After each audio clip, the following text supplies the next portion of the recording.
Where are you in the hierarchy of your family? Are you the oldest, like me? Are you the middle? Are you the youngest? And what role do you play? I often have kind of crazy ideas, and I often talk members of my family into them, like this one. Truth be told, though, they also all often have their own crazy ideas that they also talk all of us into. And that'll be one of the things that comes up when we are in conversation here. This is the sibling series. This is my sister Lora. And I am doing something very personal by including my whole family on these podcasts. And it is a lifetime of perspective, creativity, and evolving purpose. So my sister Laura's journey is anything but linear in the very best way. She began her professional life in the performing arts and co-founded a startup, and now she leads strategy at ZeroNorth, a Denmark-based climate tech company working at the intersection of data, global shipping, and decarbonization. She lives at a crossroads of creativity and impact, navigates how business, innovation, and values can align to build a more sustainable future. I've admired her brilliance and clarity for years, and today I am so grateful to get to share that admiration with all of you. Lora, welcome. Hey, thank you so much. What a nice introduction. I'm really happy to be here having this conversation with you. Thank you. I wanted to start off and just kind of talk about this idea of leadership. And it's something that you and I have in common. It's something that you've thought a lot about. And I think you have a lot of perspectives on how to be a leader when it's in your title, but also just in the world. And I'd love to start off by talking about that. How do you think about leadership? Yeah, so I think it's a little bit interesting in so much as when you start to become a leader, you don't necessarily think of yourself as having just become that. So I think it starts a very long time ago when you're someone who's not afraid to take chances and, even so much as directing the family, on vacations or like leadership starts long before you have a title. So what are the things in your life that kind of makes you someone who's not afraid to jump on out there? So that's always been something for myself that's been kind of interesting. And I've always admired you and your career. You've been a extremely profound leader, someone who has managed to, take that journey through innovation and creating buildings and museums and, really being someone who's at the forefront. Because I don't think leadership is also just about, being in a job, but it's also seeing beyond what others see to see the potential, even in early artists that you discovered.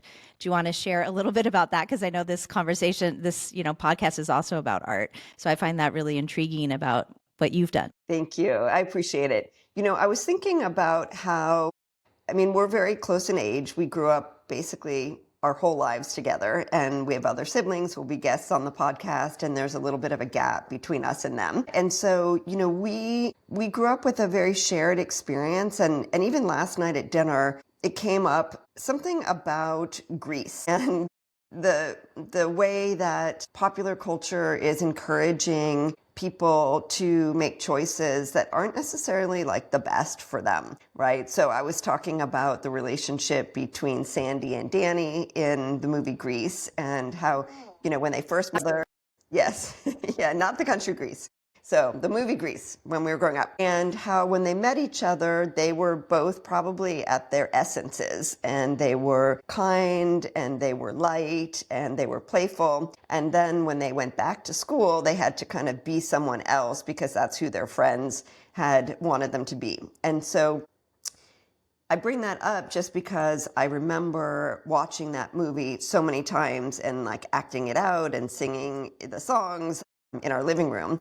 And so I was thinking about this idea of the experience of culture. And so, yes, I'll definitely talk about artists and artworks that have impacted me and whatnot. And I am curious if you remember growing up in our house, any artwork that was there. Because I talk a lot about growing up around art that our parents weren't necessarily interested in and that I made up my own stories about. And that idea of storytelling is something that's been so key in my life. A big part of it, I think, comes from that time of you and I growing up together, coming up with our own stories, our own worlds, our own kind of characters, some of Yeah. which came from artworks.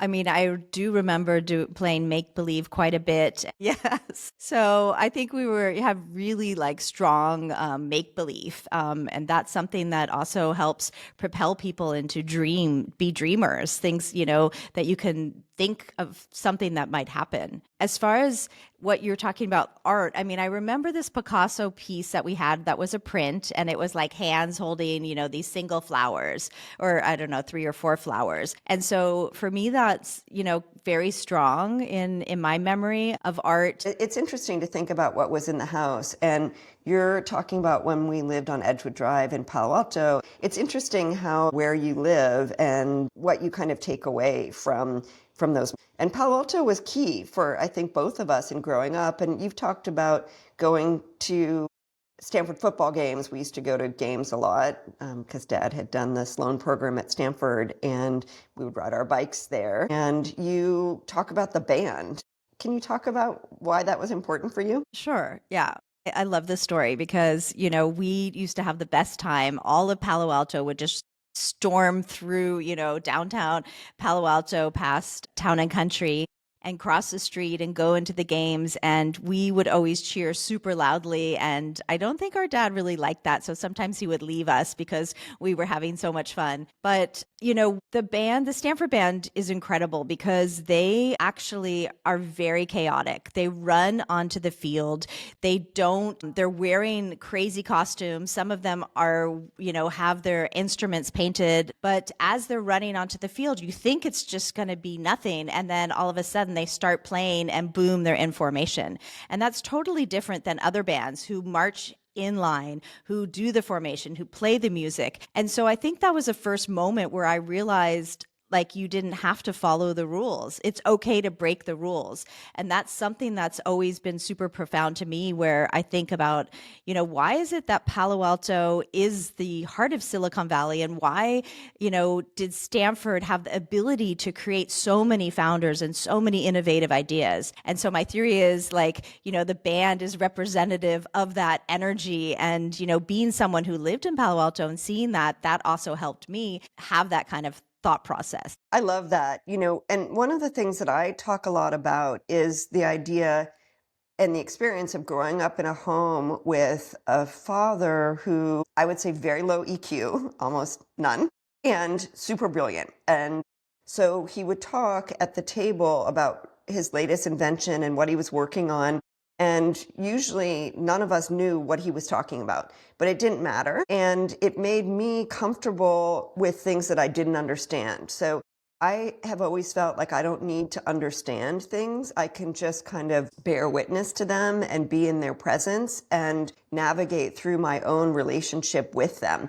And I feel like that's one of the key things that has made me good or great at looking at art and working with artists. I don't feel like I need to understand what everything means or why it is the way it is. I can just kind of be with it. And I wonder if you have a similar relationship or any kind of response to that. I think when people I want to like answer in 2 ways. One is, I think when people look at art, they feel intimidated by it and they feel that they have to understand it. So I love that you're saying it's okay not to understand it. When I've talked to you about this before and you say, is that art? It's like, well, if the person making it says it's art, it's art. But when you're looking at it and you're like, what am I supposed to see and how am I supposed to feel? And I think that's a whole new perspective of like, it's okay if you don't understand it. So I love that. And then the second part is, in our family, my perspective is that we would go to Dad's office and he would be like, look at this microchip I just made, or this, add-on board, and I had the cure for slot phobia. And we'd be like, what's that? And he said, the fear of not having enough slots in your computer. So he made an add-on board that was like half the size that you could connect, and then you can have double the computing power or the sound card plus color card. And so I remember being in his office, and he was like, check this out. And then he took a picture of Josh, our little brother, and then he pushed a button and out came this silver paper with a photo of Josh. And we were like, what? And it was so groundbreaking at the time because that didn't exist, you know? So having those experiences, I think, is always thinking like, you never know what's going to be next and anything's possible. Yeah, I love that idea. And I don't remember that specific experience, but I have a very similar related memory of being in one of Dad's offices and him opening a door, and the room was filled with this big box, you know, like to the top and the sides all around, and it was like vibrating. And he said, that's a personal computer. By the time that you are in college, you'll be able to hold that on your lap. And I was like a little kid. And I just always remembered that. And that idea of, yeah, maybe it is that idea that anything is possible, and that, you know, with hard work and perseverance and creativity, innovation just comes. You began your career in acting, and Josh has spent his career in acting. He's a later episode of this podcast. I'd love to have you talk about why you were interested in that, and maybe an early story about your interest in acting, and maybe how that has connected you to entrepreneurship. You know, I did go to school for acting, and, you know, very short after I, you know, became an actor, I kind of realized it really wasn't what I wanted. I was much more interested in the art of creation, taking in an idea and making it happen. And I felt a little bit powerless as an actor. When you're a professional actor, you don't have as much power, at least back then, to kind of decide on the roles you could play and things like that. And you had to wait for other people. And that just didn't suit who I was. I think very early I thought of like how cool it would be to be a movie star. And, you know, maybe that's kind of shallow or whatever. But when I got into NYU for it, I was really proud of myself because it was really hard to get into. You know, not only do you have to get the grades, but you have to audition. And that was something I did myself. I drove myself to San Francisco to the St. Francis Hotel. I like worked on my monologue. I did it, you know, and then I got in. And so that kind of personal goal and achieving something is something that I've taken throughout my life. When I've been somebody who's been able to be in control of things, that's when I'm most successful and most happy. It's such an interesting share.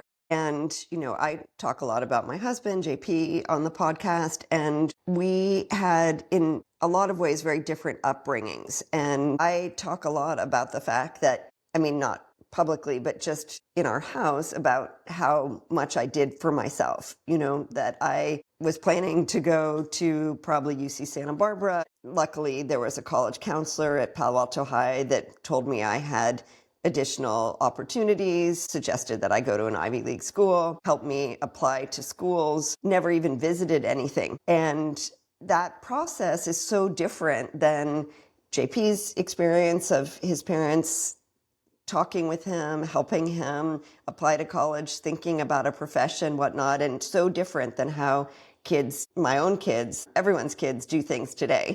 And so I don't remember necessarily like you're driving yourself there and preparing yourself, but that makes sense. That was like the story of our youth. We were responsible for ourselves. And I think that kind of, personal responsibility, the choices that we make, benefiting from our own hard work or failing based on our own abilities to not try hard enough to do something. I think those are really great lessons for being an entrepreneur.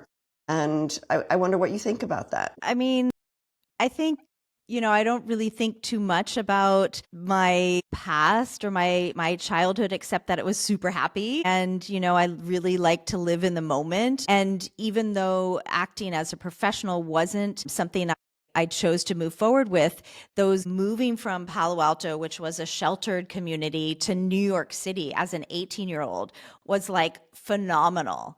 Being someone who was so like, I was a child who didn't really speak my mind. I had so many emotions that were trapped in my throat. Like I was holding back tears from, you know, when our parents got divorced. I wasn't somebody who had a voice. And when I went to college, I learned that voice.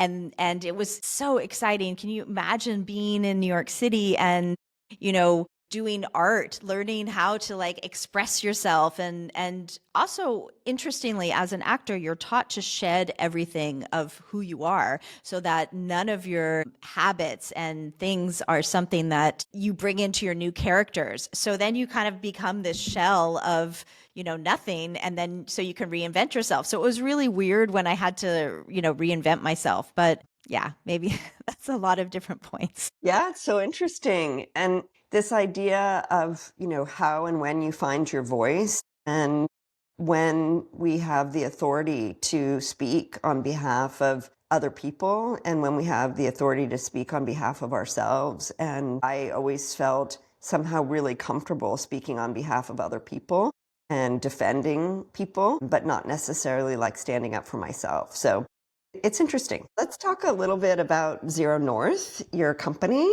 and the role that you play there with creativity, really in a data-driven, solutions-based space. So I'm the Chief Sustainability Officer at ZeroNorth. I'm one of the 6 founding members of the company. It was something that I was invited to be part of through a digital innovation department at Maersk Tankers, where they wanted to create something that they could spin out as an independent company. So I just moved to Denmark a couple years earlier. I realized that I had no network, that education was so important here, and I was sort of a business consultant because I had started up several other companies. And I realized I needed to get an MBA, and if I wanted to be a business consultant, be trusted. So when I got, I think the part about creativity is that one of the companies that I had was called Zookies, and I was the founder of that and ran that for about 14 years. And it was a design company manufacturing products for children's and kids that inspired creativity. So being someone who was running a company, I didn't really realize that the startup scene would be something that I didn't know if I could actually have a real job. I'd always been like a CEO founder. I'd always been like, a mom. And I really didn't know that I could, be someone who was valued in a company. And actually, we've talked about this before because a friend of yours I was interviewing, who's the CEO of Lynn Perkins. I was interviewing her, and she was like, "Oh yeah, startups." She's a CEO of a company in San Francisco, and that was helping parents find babysitters as easy as booking a restaurant reservation. And she said, "Oh yeah, we love moms, we love entrepreneurs because in a startup you need to be so creative and you need to be someone who is a generalist and can do so many things." And it was at that moment that I actually had an aha moment where I was like, that's my next move. Yeah, you're talking about this idea of reinvention, and you have really reinvented yourself so many times, through your life and through your career. And I think that that's an inspiring story for our audience. So how do you think about reinvention? I guess I've never been someone who's afraid of reinvention. It's something that's like just a natural process of evolving as a person. And if I'm doing something and I, find something else that's really interesting, then instead of just turning off what I've done and do something else, I figure out how do you get to that next step.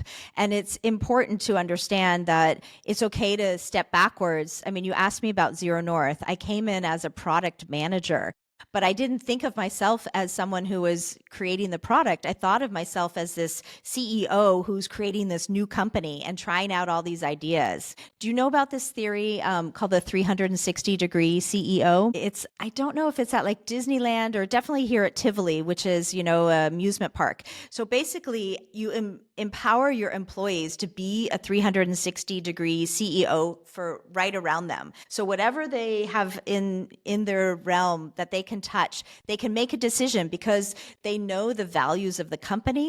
They understand that they can make a choice. So if you're at Disneyland and there's a kid there who drops their ice cream cone on the floor, you have the choice to say, I can get you a new one because you know that the vision of the company is to be the happiest place on earth. And so it's really important to, be okay with whatever job you need to take in order, if you know what your end goal is, then you can reinvent yourself to get where you want to go by understanding the path ahead, and no matter what it is. Yeah, I love that idea. And I have read about that. I hadn't heard it referred to in that way. And I love that. I love language, I love words, and I think that choices that we make in terms of how we express ourselves and how we identify ourselves and how we identify other people, it's so key. And to be able to empower someone as a 360-degree CEO, whether they're taking tickets, or serving ice cream, or they're making the financial decisions for the business, I think is a really kind of brilliant idea. So what is a typical week look like for you now? How do you spend your time? Well, I work a lot and I go winter bathing, which I love because, I live here in Copenhagen. It's very different than living in LA, and you need that coziness. We have a couple of things here. There's a word that's called hygge, which really means coziness. And so, like at 3 o'clock, it gets dark. So you light candles and breakfast has candles and there's fires in the fireplace. Here at the office, we have a really cozy office that it's very natural fibers. We're a green company. Our vision is to make global trade green. So we're in a building that has like recycled bricks and fish bones and crushed paper, recycled paper on the ceiling. We eat vegetarian 3 days a week.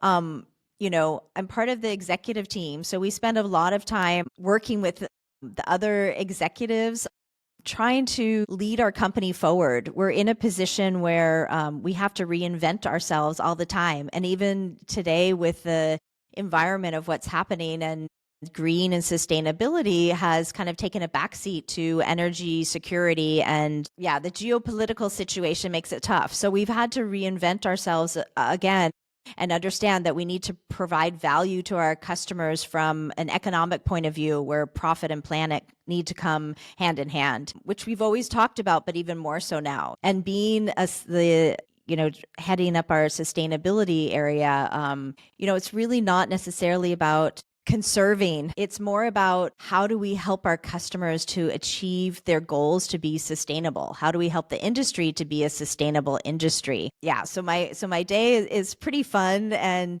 there's definitely a lot of challenges. We're at the end of the year right now and trying to meet our goals. So there's a lot of fun and listening to customers and helping our customers. Yeah, this idea of, accelerating a greener global trade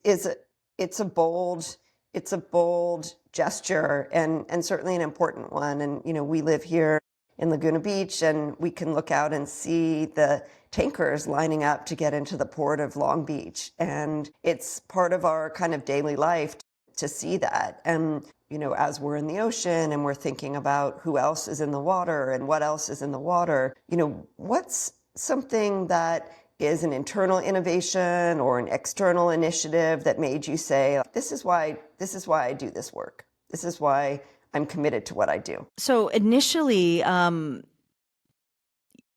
there's different places in the world, and globally, they have different kind of stages of maturity of where they are.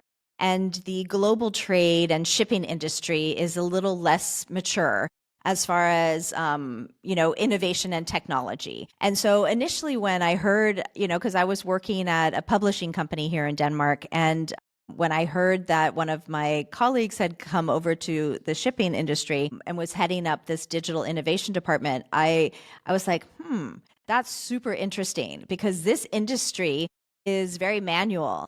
Even today, when you buy bunker, which is like the fuel that ships use, it's done with like 30 pieces of paper. And we at ZeroNorth have created something called the Electronic Bunker Delivery Note, which is EBDN, which basically allows on an iPad to like purchase fuel. And it's incredible. And, the port of Singapore wanted to because they're owned by the government, they said they wanted to make this mandatory. And so they created this innovation with all these different digital innovators, including ZeroNorth, to kind of change this and move the industry forward. So for me, getting to be part of changing an industry is incredible. As a founder, just really being someone who can make an impact is something that drives me every day. But what about you? I'm curious to know, because you're kind of on a reinvention of yourself, and what inspired you to do that? Excuse me. I've done the same thing for a really long time, and I can kind of trace it back to an early trip to London with our grandmother when I was 8 years old, and she took me out of school. And my assignment was to create a journal that I could bring back and share with my class. And so as we went to all these art museums, I was getting the postcards of the artworks or the objects that I liked, and I was cataloging them. I was writing down who made them, in what year, what they were made out of, and then a little kind of descriptor of them. And so I've been basically doing the same thing for, like 40 years. And I have always been interested in trying to have the greatest possible impact. My personal mission, of course, is to introduce people to art and artists to make their lives better. And having that exposure is really important to me. And so I started out in a kind of a traditional way of doing that, which was a commercial gallery, and first in Palo Alto and then in New York. And then working in museums just made sense because that's where people go to learn about art. And people who know a lot about art go to museums, and people who don't know anything about art and are going to a museum for the first time also go. And so I love that kind of democratizing of access to art. A friend of mine had an idea for me 6 years ago, tomorrow, actually, that I should start a podcast. And that was kind of the OG time of podcasts. There were some already, and I had been a guest on Lance Armstrong's podcast, for example, and he was my first guest. And I loved the idea that people could get access to art without necessarily anyone else in their community knowing that they were interested. So long-haul truckers, for example, were some of the biggest consumers of early podcasts, people who had time on their hands and who could listen to anything that they were interested in without having to ask anyone else permission. So when you can listen, with your headphones or in the privacy of your car when you're commuting or doing your work or waiting in the carpool line. I loved that idea also that podcasts are free. And so anyone could access that information at any time. So it's less about reinvention for me and more about like the mechanics of the delivery system. So what is the best way for the most people to be able to have access to content that I care about, which is information about artists and information about artworks. That's super interesting. I like how it's like a new chapter in your life, and not necessarily, a reinvention, because every chapter in your life kind of makes who you are and leads you to where you are and the path. And, you've talked about, you kind of went on this meditation journey, I don't know, 2-3 years ago, every day. And Way more, way way more. Like 8 years ago. Yeah. Yeah. And I think it really was something that, the family was like, what's going on? What's going on? And kind of like, okay, like in the background, kind of watching you and wondering what's happening. And, at some point you came around and you were like transformed in some way. And I think it was really super interesting because I remember taking a walk on the beach with you. Where was that? I don't know if it was in Michigan or Laguna Beach or something. And we really had this like long talk that we just hadn't had this long talk in such a long time. Our family is very close in some ways, but for so many years, we kind of spent this time apart. Maybe I moved to Denmark 12 years ago. Our brother Mike is always off in Uganda doing his thing, and so we've kind of come around again to this place that's so nice. And yeah, I don't know what kind of like triggered it, but you're definitely someone who's pulling the family together, and someone who is reminding us how important it is to spend time together. So I so much appreciate that. That's a really nice observation. I think that, I mean, you're right. This is another kind of evolution. This podcast we're recording on video. It's the first one that will be unveiled in video. And I thought that it would be a nice way to kind of mark a moment in time to start with my siblings. I started the conversations by talking about kind of having big ideas and then spending my life kind of talking other people into doing them.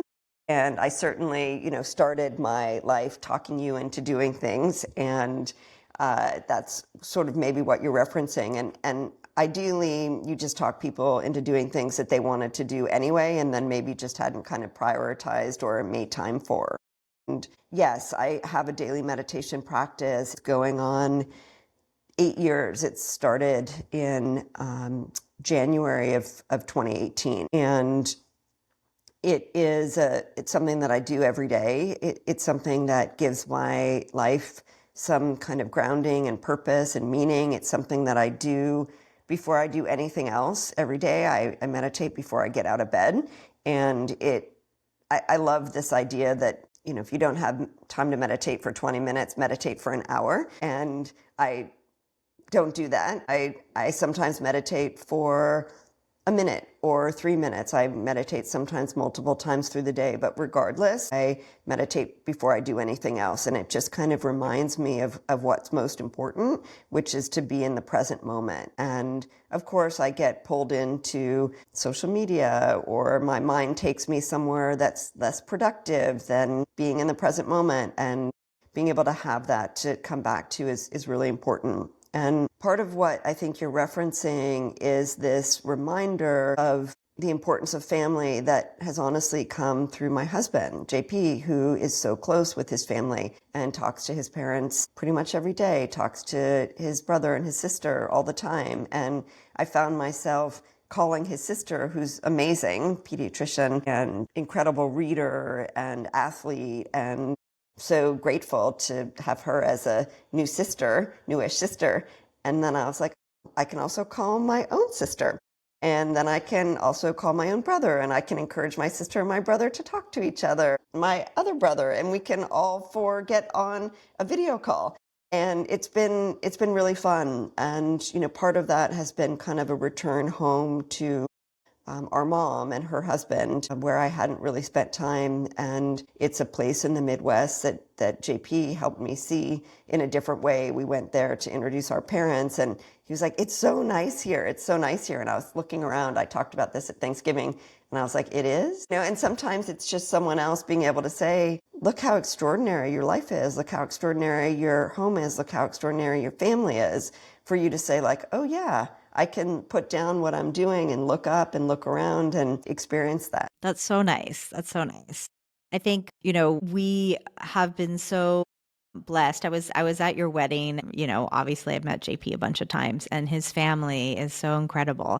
And we had such an amazing time with our two families together, with like 7 days of getting to know each other. But it wasn't just that. Like that summer also, our brother Josh got married, and we met Andrea's whole family, and she's like, has like multiple brothers and sisters, and Yeah, she's one of six. yeah, 106. An incredible family. And I've been, married to my husband, Jacob, for 22 years, and am part of, incredible his family as well. So, and Jacob and I were talking about a couple days ago about how lucky we are that we have these incredible families that love each other, that, are so caring and supportive. We're not alone in the world, and there's so many other people who have challenges, and there's not like one thing in the family that's like broken or troubled. I just feel so fortunate to kind of have that. Yeah, just feel very blessed. Yeah. Josh talked a lot on the podcast about this idea, and it hasn't aired yet, so people are hearing this out of order. And he talked about this idea of realizing when you realize that you're not alone, and what it feels like to realize that you're not alone. And everyone on the podcast pretty much talks about how difficult it is to be alive in this moment and what strategies and tactics they utilize to be able to navigate through the complexities of being human today. And, for me, art is kind of my guide, my guiding light. And it has been my whole life and my whole career. And people utilize different tactics and strategies. And I'm curious, we talked a little bit about my meditation practice, and I'm curious, you referenced winter bathing. What are some of the other things that you enjoy doing?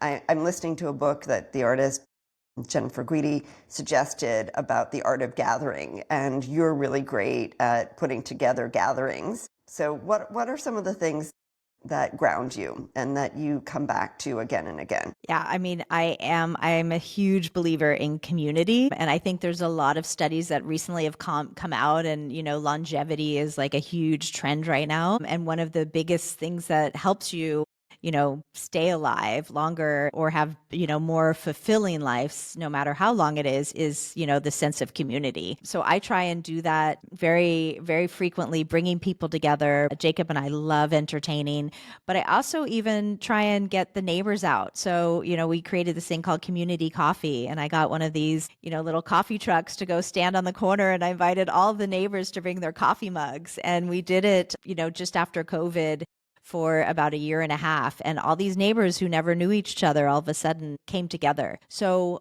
that's one thing that I do.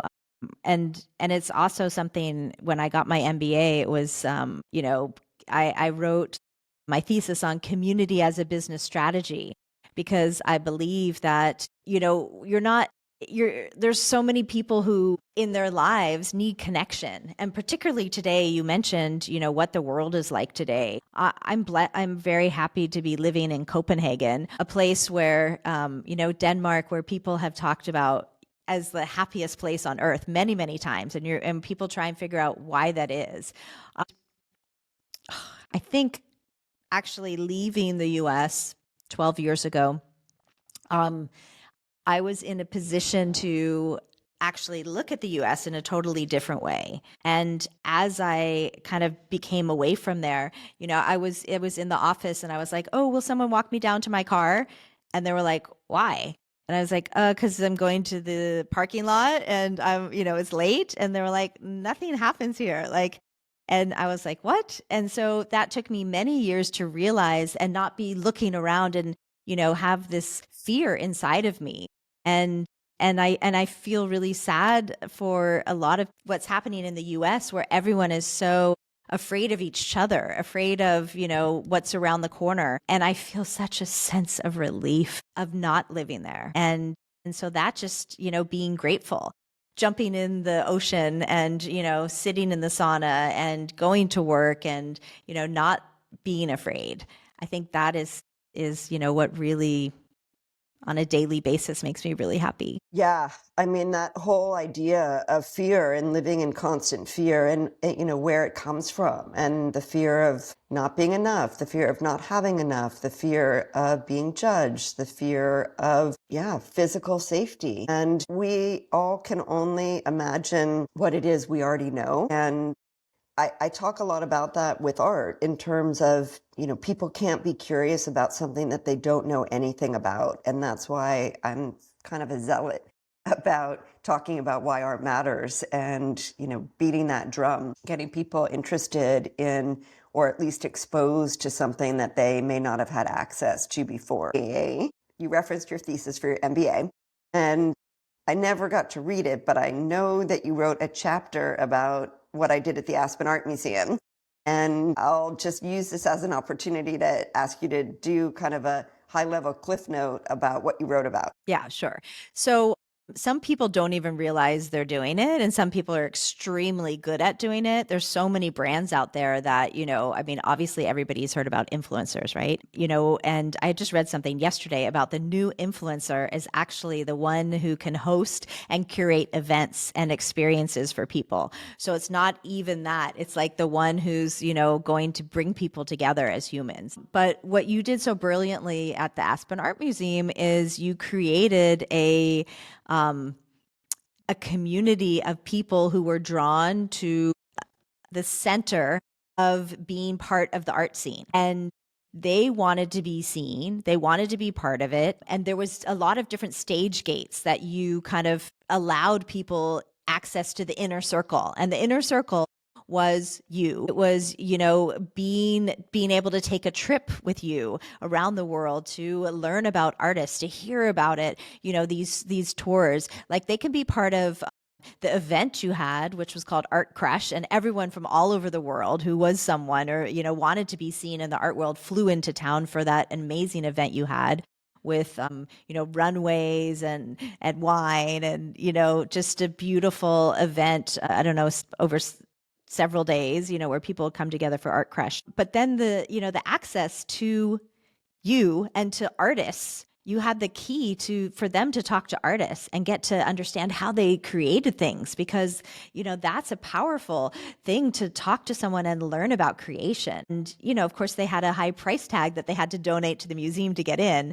I think that's sort of what you're also doing now with your tours, where it's incredible to get access to these private artist studios, to talk to them, to see what they've done. I mean, that is something that you're extremely good at. And yeah, I've admired that. And that's why it made it in, to one of my chapters. Thank you. That's so awesome. And thank you for your kind words and for sharing that. When we opened the Orange County Museum of Art more than 5 years ago now, you came for the opening, the 24-hour opening, and you did a toast. And there are, I think, really interesting things that have happened for you being an American living in Denmark, and your husband was educated in the US. And so you've brought different things about the US to Denmark, including like a chili cook-off for your neighborhood. And you've also brought Danish things to America and to our family, celebrating Christmas Eve as a really special time instead of Christmas Day. And also this idea of toasting and writing out these really long toasts, which really are kind of stories and becomes a way of storytelling. And you gave a toast at the opening of the museum, our family dinner following the opening.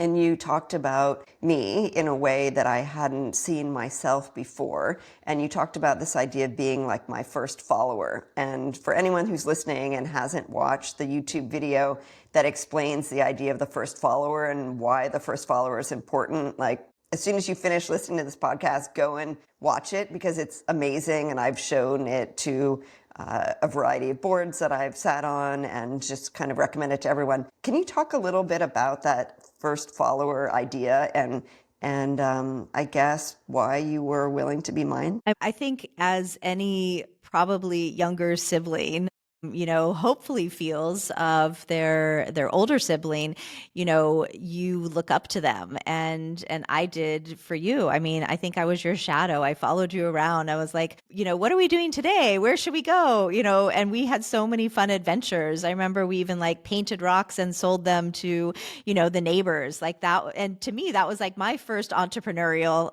thing.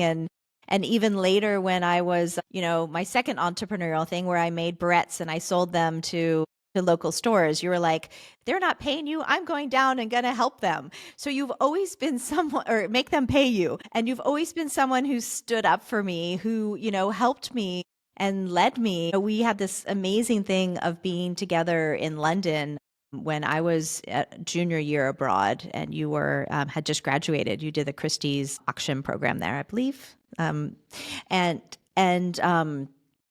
like that was really cool, because I also was introduced to zucchini. Like, growing up, we always had vegetables that were really overcooked and kind of limp. And so I didn't like vegetables that much. But just some examples of, over the years, how you've really helped me shape who I am. And from the first day of being a little girl, following you around. I mean, today you've even still helped shape my, decisions I make in my life. So yeah, first follower from the beginning and forever. You. That's so nice. Yeah, zucchini has been my favorite food for a really long time. Now broccoli might be my favorite food. So looking forward, are there kind of personal or professional frontiers that you haven't explored yet that you're particularly excited about, whether it's creative, strategic, or something entirely new? So, you talk about your superpower as something that's important to you. Then I was like, oh, I need to figure out what my superpower is, right? Because I'm like, you're, help guiding me. So I figured out my superpower is manifestation. And when I want to do something or I want something to happen, I don't just expect it. I figure out how to make it happen and I go after it and I achieve it.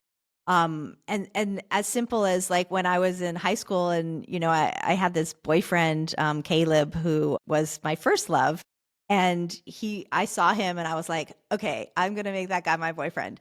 So, it can be anything in your life. And so now that I'm at this position as at ZeroNorth, it's an incredible journey.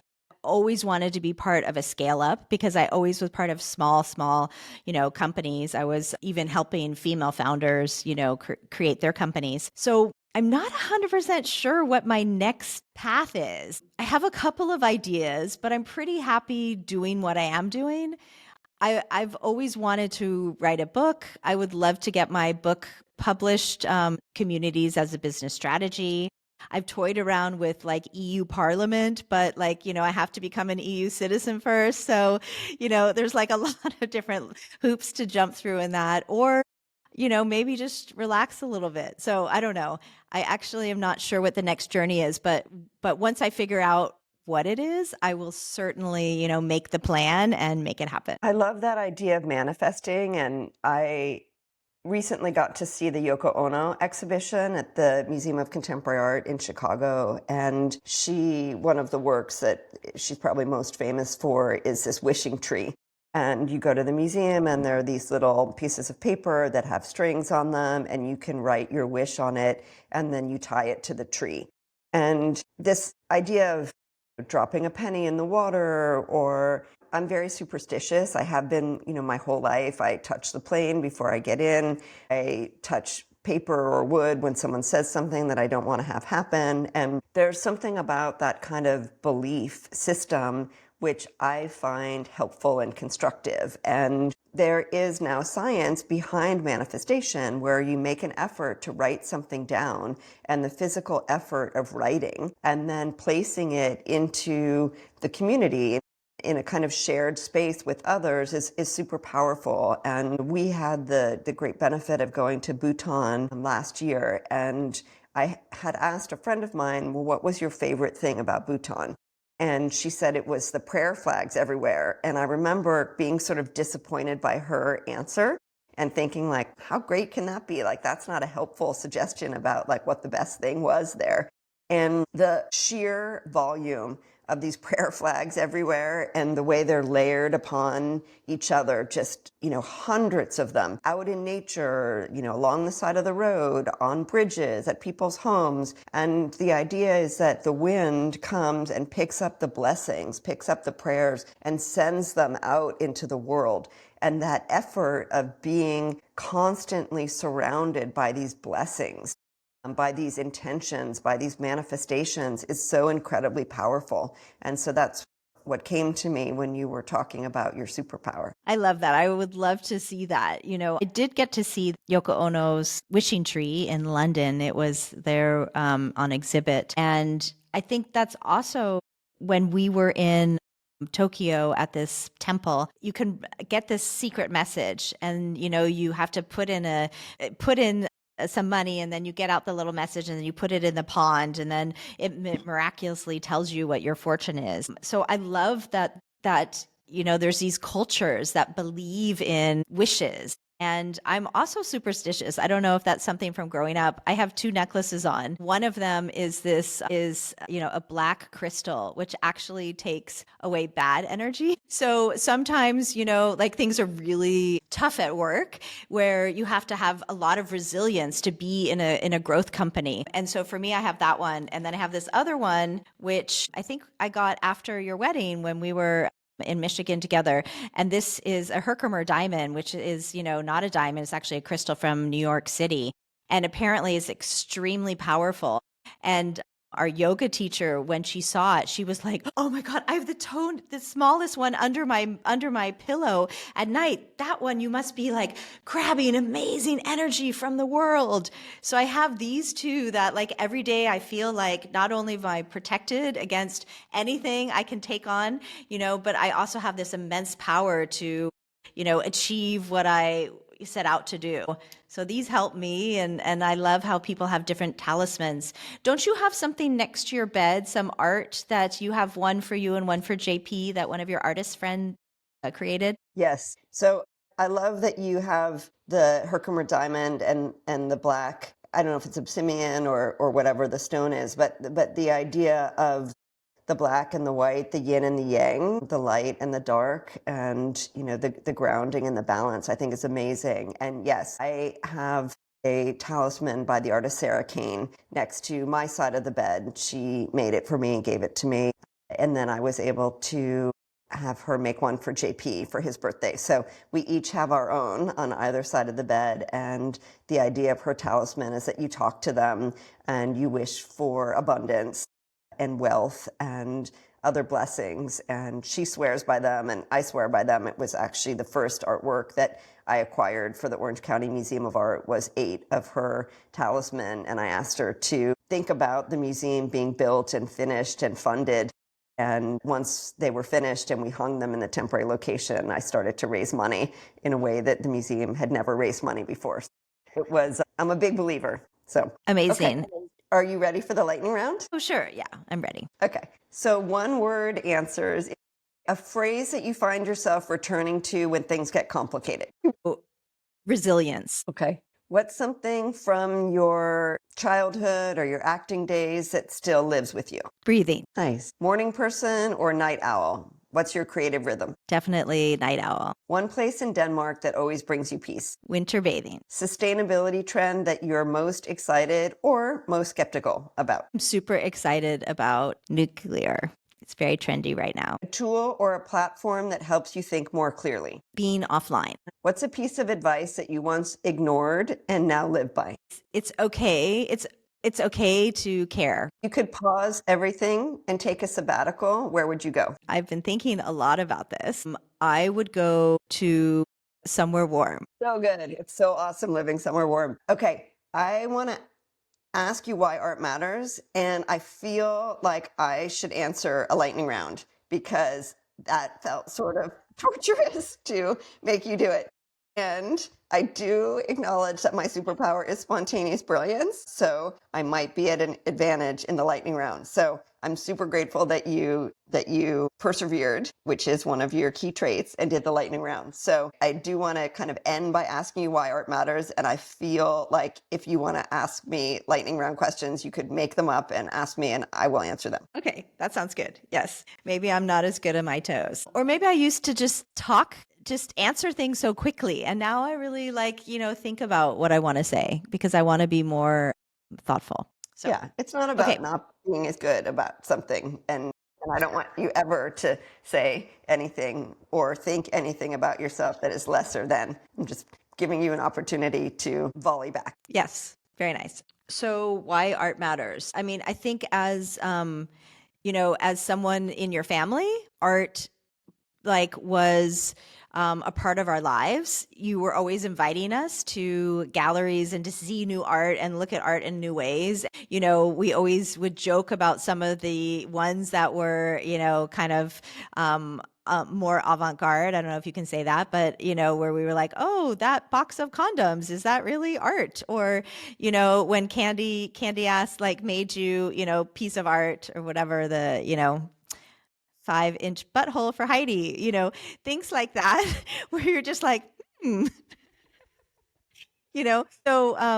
But being able to, what really moved me was being at the Orange County Museum of Art at the opening, and how you put your personal stamp on it. And you're like, I'm just doing what I think, people should, helping them to experience art right. And so you walk in and there's the 5 things on the door, that tell you to relax, to look at it, in a certain way. And being there, and LA is a melting pot, all different people from all walks of life. And when you were talking about how someone could come there who has a not as good a life at home, and find solace and just sit there and look at art and look at those things that help them to have the confidence in themselves that their thoughts matter, and that art can help them to be at peace or find something new or find, confidence in themselves. To me, that really moved me to understand why art matters. Thank you so much for that answer. I had not necessarily forgotten, but I wasn't thinking recently about the fact that when you read my 5 suggested ways of looking at art, question number 5 is, do I care? And it's probably the most important one. And you were the first one to say that the reason that number 5 is important is because it lets people know not only that art matters, but that they matter. And that became one of my sort of guiding messages to talk with people about, which is this idea that you get to choose and you get to decide what you care about and who you care about, and that you get to own that perspective. And that kind of circles back to an earlier part of this conversation, when we're talking about having a voice and finding a voice and being able to express ourselves and know that, like, it doesn't matter who's listening or what they think about what it is we have to say, we get to say it. Yes. Oh, that's so nice. Because it's not also, I think the flip side of it also is, like, you're allowed to not like the art. You're allowed to question it. And that freedom is, like, incredible, that just sets someone free as well. Do I care about this one? Maybe that one's not my cup of tea, but maybe the next one is. And I love that you give people that freedom. It makes them not feel small by the intimidation of art. And I think that's really, I agree. yeah. Okay, lightning round. All right. Okay, your favorite matcha cup. Ooh, okay. I collect chuans, and it just sort of happened like a lot of things in the world. I had my first one and then my second one, and now people give them to me. And so I have 2 favorites. One is a pink one that Oleana gave me for Hanukkah or Christmas a couple of years ago, and the other is one that you just gave me for my birthday. So they remind me of the people who gave them to me and or the place that I acquired them. And so it connects me beyond the practice of the art of tea to a place and presence. That's so nice. Okay, the book on your nightstand. So I keep a couple of books on my nightstand. One is the 5-minute journal, and I have a journaling practice, and I've gone through, 20 maybe of these journals now. They're good for 6 months. And the other book that I always keep on my bedside table is the Tao. And so I read the Tao almost daily, and I love the study of the way. Very nice. I also have the 5-minute journal. Favorite time of day? Early morning, right as the sun is coming up. It's just filled with possibility. Besides meditation, what is one of your other morning practices? I do the same 5 things every day. I meditate, I have a matcha, I journal, I make the bed, and I exercise. Very nice. What is the hardest yoga position that you are good at? Headstand. What is the yoga position you hate? Chair pose. Doesn't everyone hate chair pose? I don't know. Okay. Last one, because I know you and JP have a travel kind of, there's a competitions in the family of, like, who can go the most places. You've been the most places. So 2 questions. One is, what was the most surprising place? And what's your next place? The most surprising place was Kathmandu in Nepal. And the goal was to go to Bhutan. And you can get to Bhutan either through Bangkok which is one of my favorite places in the world. Or you can go through Kathmandu, and I had never been there before. And I was excited to go to Nepal and to see something new, but I was surprised how much I loved Kathmandu, and I would love to go back there again for more time. I was really mesmerized by a lot of the Hindu practices. And the next place is we're actually going skiing in Utah, but what I really want to do is to go to the Galapagos. Nice. Okay, so if I knew that the lightning round didn't only have to be one word, I maybe would have done a lot better. I think maybe I'm better at asking questions for lightning round.